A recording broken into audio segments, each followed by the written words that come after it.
નમસ્કાર પાટવી ગુજરાતી ન્યૂઝ ચેનલમાં આપનું હાર્દિક સ્વાગત છે। આજ રોજ અમો અમારા સ્ટાફના સાથે ખાનગી વાહનમાં પાદરા પોલીસ સ્ટેશન વિસ્તારમાં પ્રોહિબિશન કામગીરીમાં હતા દરમિયાન ફરતા મોજે સાંગમા કેનાલ પાસે આવતા અમો તથા પોલીસ કોન્સ્ટેબલ અશોકભાઈને સંયુક્તપણે બાતમીદાર રાહે બાતમી હકીકત મળેલ કે એક સફેદ કલરની સ્કોર્પિયો ગાડી નંબર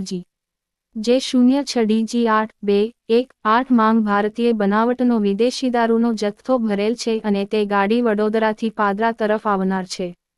જે માહિતી આધારે સ્ટાફના પોલીસ માણસો તથા પંચો સાથે વડોદરા પાદરા રોડ ઉપર પાદરા નજીક હેલીપેડ ગ્રાઉન્ડ સામે રોડ ઉપર સ્કોર્પિયોનો ચાલક જેનું નામ સરનામું ખબર નથી તેણે વગર પાસ પરમિટની ભારતીય બનાવટની વિદેશી દારૂની પેટી નંગ 20 જેમાં કુલ કવાટરિયા બિયર ટીન બોટલ નંગ 552 કિંમત 76,800 રૂપિયા તથા સ્કોર્પિયો ગાડી નંબર J06DG8218 ની કિંમત રૂપિયા 4 લાખ મળી કુલ કિંમત 4,76,800 રૂપિયા ના પ્રોહી મુદ્દામાલની હેરાફેરી કરી પ્રોહિબિશન રેડ દરમિયાન સ્થળ ઉપર મૂકી નાસી ગયેલ હોય તેઓ વિરુદ્ધમાં સાથે કો